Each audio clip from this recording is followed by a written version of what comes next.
Texans get dominated by the Browns. The score, not as close as it looks. A total beatdown from the Browns. Let's get into it in the locker room.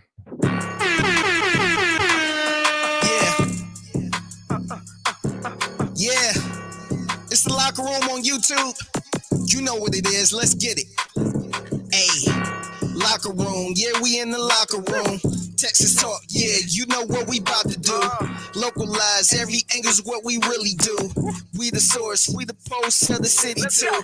Landlocked. Got the game in the Beat down at NRG. It is the locker room, number one source for Texans daily digital content. I'm Landry Locker, fresh back from NRG, about to hop on a plane to enjoy Christmas. Hope you're having a good holidays. If you're a Texans fan, you never want to lose games, but things are lining up decently for the Texans, not because of anything that they actually did, but because of the stuff happening around the league. It is the locker room, number one source for Texans digital content. It's a post-game show. We do this after every game. We'll hear from DeMeco Ryans. We'll hear from who'd they send the podium? Hopefully they sent the better quarterback to the podium. They might have sent Case Keenum, but who knows? But let's just recap what went down. You watched it, so you have a decent idea of what happened. Let's go through the game. And it was really kind of over at halftime. The only saving grace for the Texans was the fact that the Browns, much like the Texans earlier this year, lost their kicker. But right off the top, it was very apparent that Amari Cooper was going to be a problem for the Texans. And if you have Amari Cooper in your fantasy playoffs, congratulations to you. If you're facing Amari Cooper in your fantasy playoffs, that's bad luck, and you're probably going to hate him forever. But right off the top, the Browns had a good kickoff return, and then Joe Flacco connected with Amari on the deep ball. I know that Andre Ware on the Texans broadcast on Sports Radio 610 was pretty pissed off with Steven Nelson not attacking the ball. But the Browns immediately took a 7-0 lead, and it was very apparent that Amari Cooper was going to be a problem en route to his record-setting day. We also had the dual quarterback look early, which kind of told me a couple of things. So this is how I look at this. And we had this discussion throughout the week on the air, and we had it here. The way that Case Keenum played against the Titans was not going to be good enough against the Cleveland Browns. If you were listing the reasons why the Texans won that Titans game, like Case Keenum's way near the bottom. Like even the biggest play of the game, the catch by Dalton Schultz, that should have been an interception. And against Cleveland, that is an interception. And that was the whole discussion about this leading up to. Now, I'm not going to pound the table and sit here and say they should have played Davis Mills. But what I will say is this. It was very apparent at training camp, like anyone with eyes and a functioning brain at training camp, it was very apparent that Davis Mills was the second best quarterback. In fact, there were days where Davis Mills outplayed CJ Stroud. We know what Case brings to the table from an intangible standpoint, and the fact that you won the game in Tennessee, that works. But if you look past the result and you go to the Jeff Van Gundy philosophy, don't ignore in victory what you wouldn't ignore in defeat, you had to have the discussion, and we had the discussion on the channel throughout. Like, do you go with Davis Mills instead of Case Keenum? I think we can all agree on this. I think we can all, at the very least, agree on this.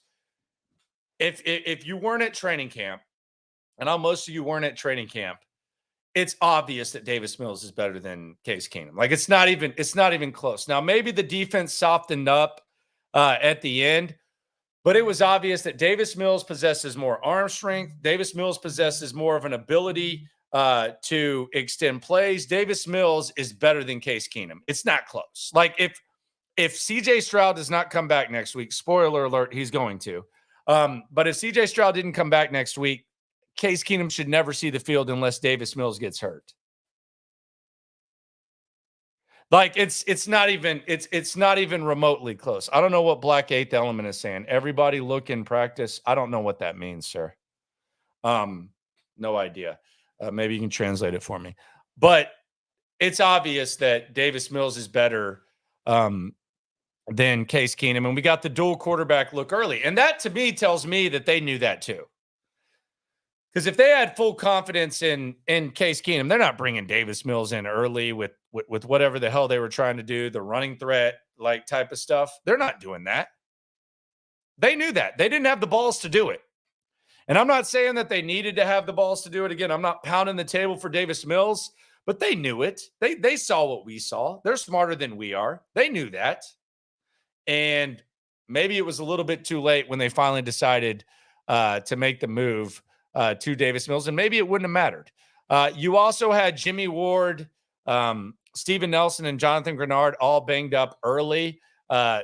Steven Nelson came back in. He deserves a lot of credit for the willingness to play hurt. I think it's been kind of like one of the under the radar things that Steven Nelson's done that he deserves a lot of credit for, because God knows during the offseason, we were going to we were going to give Steven Nelson a hard time whenever that happened. It's an L regardless without CJ. I don't know. Sure, maybe so. It very well could be. So then you had, with the 7-0 lead, the lead gets extended to 14 when Flacco finds Cooper. And then you had the kicker getting hurt. And I don't know when the kicker got hurt. I'll be honest. I had no idea when the Browns kicker got hurt, but that would be an element in the game. So with 14-0 lead, it seemed like this game was lost. But then a decision that the Texans coaching staff decided to make, putting Dameon Pierce at kickoff return, it pays off. And the momentum was completely swung. This was similar to Derek Stingley's first interception against the Broncos. Not the second one, but the first one where the Broncos had all the momentum. The Dameon Pierce 98-yard kickoff return gave the Texans life. And it made it 14-7. And I would say, as far as biggest momentum swing, it's up there with the Stingley interception. However, Flacco, we talked about Njoku all week. He finds Njoku for the touchdown, and then Jacoby Brissett goes for 2. He converts on the rollout for the 2-point conversion, and the Browns make it 22-7. And you start to wonder, like, is this some sort of analytic thing? But we found out that at the end of the first half that the Browns did not, in fact, have a kicker. And the Browns looking to go for the kill shot. You had Houston Carson with the interception, which avoided the beatdown. But it was apparent that the coaching staff didn't have confidence in Case Keenum to move the rock. Like they were in no hurry. Like they were down 2 possessions. There was no hurry. In fact, they didn't call the timeout until they converted a 3rd and 1. And that right there should have been all that you needed to know that this coaching staff should have just had the balls to go with Davis Mills at that point. But then you had the Keenum interception, which gave the Browns the rock in Houston territory. And it would have been a 3-possession game. However, the Browns lost their kicker, so they had to go for it. And Derek Stingley had the interception. Again, Derek Stingley with the ball skills of a porn star. And then the Texans is kind of back and forth, 2 possessions. The play of the game, the play that really swung it, we don't have to go through this. It's a painful death. The Amari Cooper 4th down sideline catch, that eliminated any hope. And then he scored another touchdown and put the Texans out of their misery. And then we had the Davis Mills show where Davis Mills came in, did his thing. And we'll get into what went wrong in a sec. But before that, let's hear from DeMeco Ryans. Let's hear what DeMeco Ryans has to say about this sell.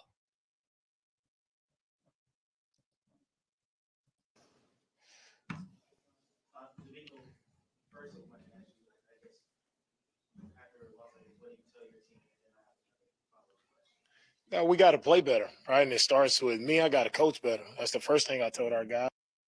For me, obviously we weren't it wasn't good enough today, and it all starts with me. And that's what I told our guys. It starts with I have to do better, right? And we have to play better, of course.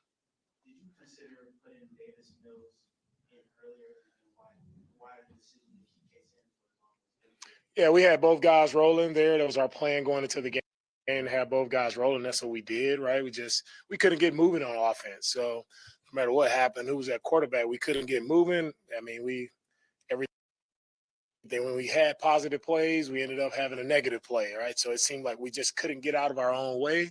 And when you continue to hurt yourself, right, the self-inflicting penalties, all right, negative yardage, sacks, like those plays just keeps you behind the chains, and it's hard to keep up versus a very good defense. Coach, we know what it's like to go through that adversity, come into the week when you know that you're dealing with injuries. But how do you deal with it during real time? You lost three starters in the first quarter on the defensive side of the ball.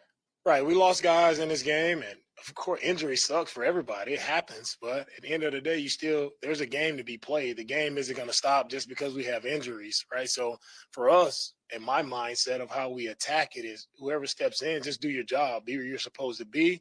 Everybody's being where they're supposed to be and doing what they're supposed to do, still have a shot there. No matter what injury happens, still expect guys to go out and play their best.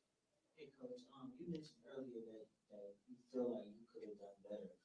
If so, what ways do you think you could have done better? Just anytime your team goes out and performs like that to start, right, it just wasn't good enough, right? And I don't know, you try to figure out why it wasn't good enough. Felt like, we had a good week preparation. We were on, right, knew what we had to do to win the game, right? And that was eliminate the explosive passes, and to come out and for the first play for that to happen is not good enough, right? And that's the way this offense, the team got going, is because we gave up the explosive plays, knowing going into the game that's where they thrive, right? Of throwing the deep passes, and we didn't do a great job of covering it at all today. DeMeco, you've seen Flacco for a long time now, age 38. Describe kind of what you saw from him, preparing for him, and what he delivered today along with Cooper. Right. When you don't get pressure on the quarterback, no matter who's out there, it's going to be a long day. So for Flacco, he had a really good day versus us. We didn't pressure him at all. Right. He stood back in the pocket. He had all day to throw the football, and we weren't where we were supposed to be in coverage. Was there any consideration because a lot of Amari Cooper's damage was away from Sting and Nelson. The majority was over the middle, not over the middle, but to your outside cornerback. Was there any consideration of having your outside cornerbacks follow Amari Cooper? No, that's not what we do. When we talk about following guys, it's not a matter of following him. It's a matter of guys playing the coverage well. We got a guy double team, and he still catches the ball, and that's a problem. We got to play ball better. Hey, DeMeco, can you talk about the decision to put Damian Pierce on kickoff return? You was watching him, and then of course Yeah, Damian gave us the spark we needed, right? He gave us a spark to get us back into the game. Putting him back there at the kickoff return is something we, explored throughout the week, and he did a really good job of practicing it. So, and he showed up, right? He showed up and made a big-time play for us, all right, to spark our entire team. Proud of Damian and what he was able to do for us today.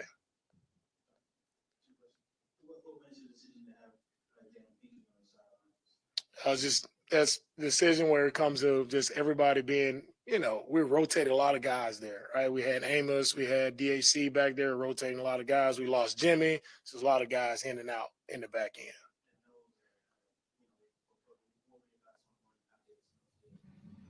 He was able to move the ball, right? Efficiently there at the end. He was able to move the ball, drive down, get us a couple scores. Coach, are you able to process this game and then flesh it out and get ready for the next? Yeah, you have to, right? It sucks. You lose, had a good opportunity here, but we didn't accomplish the job. We didn't get the job done today. So it's back to it, right? Next week it's back to it, right? How are we going to show up next week ready to go? And that's all that matters. Can't do anything about this game now. As much as this one hurts, Colts did lose today, so you look at you guys went out here. Looks like you guys could be in. I know you're looking 2 weeks down the road, but with that in mind, you guys are still very much in this playoff. Yeah, for us, we got to play better football, right? Before we have an opportunity to talk about a playoff or get in, like we got to play better, and you have to earn those spots to get into the playoffs. So if we go and play better and earn a spot, then we can talk about possibly the playoff race and what does that look like. But until then, right, we got to do a much better job collectively.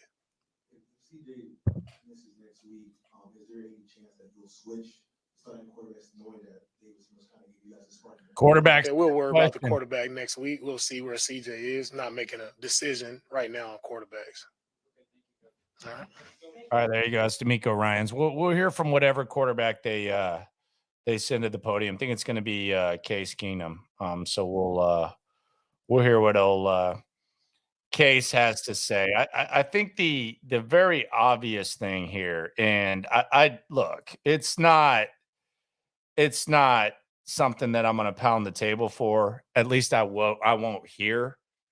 But I think it's very obvious that like if CJ Stroud ever misses another snap, it's got to be Davis Mills at this point. Like it 100%. Mills is better than Keenum. That's the takeaway that I have here. Like Mills is better than Keenum. We had the discussion, and I saw in the comments. Shout out to Avenue Central. Petrie deserves Cole and jury duty this year. Petrie might have actually gotten benched. Ryan Irish Hayes says hindsight is a beautiful thing. No matter which backup QB was in, they were getting sacked regardless. No, Davis Mills was clearly making the first guy miss. And this isn't hindsight. Like this is a discussion. Like I try to avoid hindsight as much as possible. I do think you need to reap the benefits of it and at least acknowledge it. But we had this discussion throughout the week. Like it's very well charted. You can go on the Odyssey app and check it out on Sports Radio 610. You can go on this. Like it was very obvious that like what Case Keenum did against the Titans was not going to be good enough against the Browns. So this notion that the quarterback was going to get sacked regardless, or it's a hindsight thing, is it's not. It's not. Like and we saw that Mills is better than Keenum. Like it's not even like really a question. Like it's almost kind of insulting. Like I'll be honest, like, and this can be hindsight. I find myself like wondering as I watch this game, like, would the Titans game have even been close if Davis had started? And this was what we saw at camp. Like when we were at camp, we weren't talking Mills and Keenum. Like that wasn't even that was like a heavyweight versus a lightweight. Like that was Mike Tyson versus Manny Pacquiao. We were talking Davis Mills versus CJ Stroud. Like as far as like daily competition, not like a real quarterback competition, but there were days where Davis Mills outperformed CJ Stroud. Is he better? Obviously not. But that like the Case Keenum Davis Mills like in camp did not matter at all. So the reality of the situation is, regardless of where you sit, regardless of if you think Davis Mills sucks or you think that Case Keenum sucks or you think it wouldn't have mattered, be honest with yourself. Be honest with yourself. Davis Mills is better than Case Keenum at this point. Like if your season's on the line and you need one of these guys to perform and you're not facing the Tennessee Titans, you're facing a good football team, Davis Mills has to be the guy. It's not even close at this point. Let's hear from Case Keenum. Let's get into get into some other stuff, and then let's get on a plane, get ready for Christmas. Here's Case Keenum. I mean, they didn't do anything really different than what they've done before, but man, they're a very talented defensive front and backhand and linebackers. I mean, I think that's one of the more talented defenses we played. You got to give them a lot of credit. Coach Schwartz over there has done a fine job of getting those guys ready to play, and he called a great game too. There were some situations and things that were tough on us. We just, again, there's the self-inflicted wounds that really add up at critical moments, and then the game's away. When you got the receiver over there doing what he did and Joe playing how he was playing, it was tough keeping up. But there's tough games, tough losses. It's about getting back up and going back out there and picking yourself up, dust yourself off, and we still have a chance. We still have some opportunities, still a couple more games to go, and see how this thing shakes out.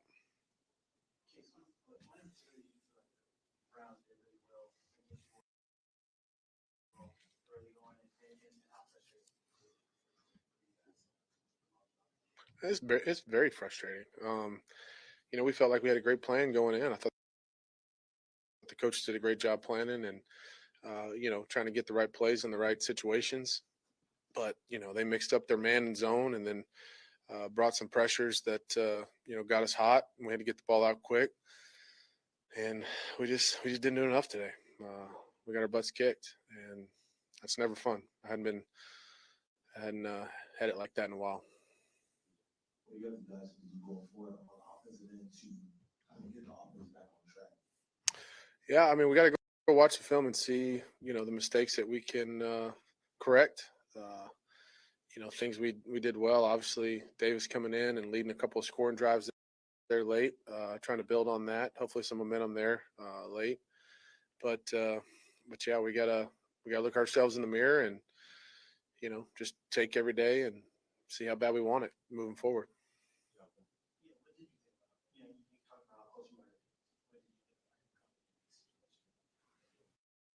Yeah, it's good. I know we had a plan for both of us to play today, and we didn't have many snaps in the first half for him to play, but for him to come in and do what he did, deliver some absolute perfect passes to those guys who are making some big plays. Man, he's a very talented quarterback, and it showed there in the fourth quarter. Case, I know you guys aren't looking 2 weeks down the road. You do have 2 left, and with the Colts losing today, you guys are still in a very good position to take care of your business. Thoughts on that? Your thinking inside the locker room? Yeah, it's hard. It's hard to to look at that. I haven't even seen what the other scores were and what that means for us moving forward. But yeah, I mean, you hope to have a chance with 2 games left to have a chance with a lot of it in your corner. I mean, if that's the way it is, I don't know. That's great. That's something to play for. I think a lot of guys in that locker room play for a lot of things, but to have something on the line and games in December are obviously very important. Thanks.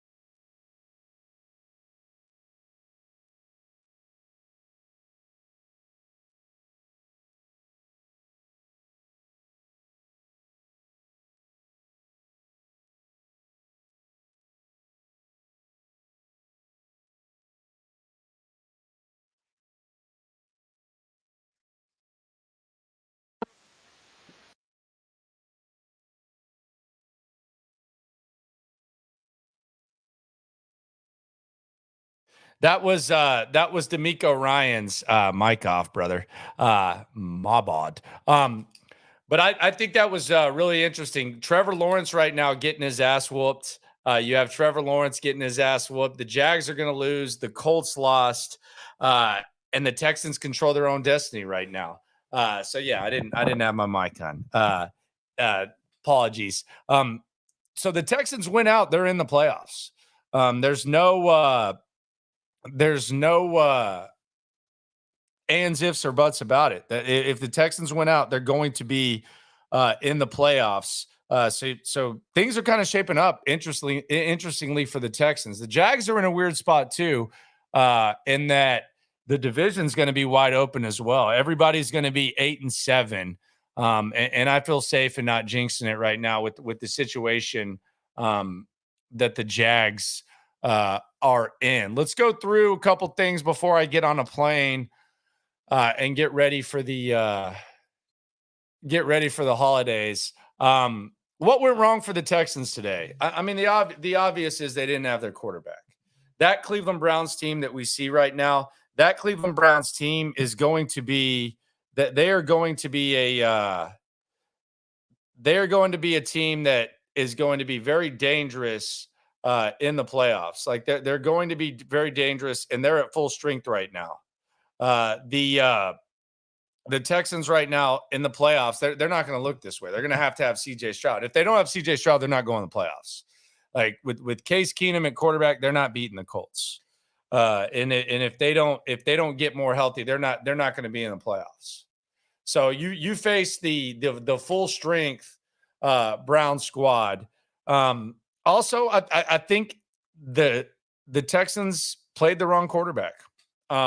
Is it hindsight? Sure. But they had no chance with Case Keenum. I honestly think, and I asked this question this week multiple times, I think that Case Keenum might have given you everything he can give you against the Titans, and that was very average. He's 35. He's always had limitations. He's not as mobile as he once was. He can't make the first guy miss. Even the biggest play of the game was made despite a throw that Keenum made. I think Case Keenum's giving you everything that he can give you. So you got to go with Davis Mills. And outside of that, the Cleveland Browns are a good-ass football squad, man. They are a good defense. Joe Flacco is an absolute joy to watch throw the football. He can still throw the football as good as he ever has, despite nearly being 40 years old. And the great people of Cleveland and the great media types, they've been provided with a brief escape from the reality that they made one of the worst trades and worst contract commitments in recent NFL history. But that's a dangerous squad. Like if I'm betting on the Cleveland Browns in their first playoff matchup. That's a really, really good squad. As far as second guesses, like in the game itself, should the Texans have been more aggressive to start the second half? Maybe putting Mills in from the beginning, going forward on fourth down. They can't kick field goals. So I think they got it to 4th and 6 near midfield early on, or on their first drive when it was still a 2-possession game. Why not go for it? They can't kick field goals. So as long as you bend, don't break, why not be a little bit more aggressive? Again, these are just the second guesses as far as that. Other than that, I think the Browns with Flacco and the Texans with Case Keenum, just a better squad. Scoreboard watching, yesterday you had the Bengals losing, you have the Colts losing, and the Jags losing. So really, you're kind of stale right now. You're behind Buffalo and you're behind Cleveland. And I don't think anyone wants to see Buffalo right now, despite the performance that they put on yesterday against the Chargers, which was a little bit lackluster. Final question: did Jalen Petrie get benched? Aaron Wilson says yes. We've watched Jalen Petrie play this year. There's been times where he's probably been worthy of being benched. I think it's possible that Jalen Petrie got benched. Of all the arguments that we've had, like in the offseason, and by we, I mean like certain internet stuff, the notion that Jalen Petrie's in the same category as Kyle Hamilton, laughable. The notion that, and I actually like Dameon Pierce, but Dameon Pierce is an RB1, a little bit laughable as well. But yeah, that's just kind of where we're at. T, once again, 2 of the last 3 weeks, we let Zach Wilson and Joe Flacco destroy us. Something has to change. The Zach Wilson thing was interesting. I thought they were a little bit too conservative. The Flacco thing, if they're not going to follow receivers, I don't know what to make of this. Give me a day to like process this. I don't want to be like, let me watch the tape, because I'm damn sure not going to watch the tape. But that was I don't know that the defense wasn't good, but yeah, I don't know. Nick asks, what do you think about Mechie going forward? I don't think he's good. And I've talked to John Mechie multiple times. I know it's a feel-good story. He himself says that he's over the feel-good story. He's not good. He shouldn't be active. Steven Sims should be active over John Mechie. John Mechie is not as good of a football player as Steven Sims at this point. Couple drops today. Had like almost his like mop-up duty touchdown. He's not good. Next year, he should be playing to make the team. He's got the tools to figure it out. But right now, like if we're just judging performance, John Mechie's not a good football player. Appreciate everyone for coming through. Subscribe, like, right along. It is the Locker Room. This is post game. Always remember when it comes to this Texan stuff, we're all in it together. Thank you very much. Happy holidays. Merry Christmas. I'm getting on a plane, baby. It's the Locker Room on YouTube. You know what it is. Let's get it. Hey, Locker Room. Yeah, we in the Locker Room. Texas talk. Yeah, you know what we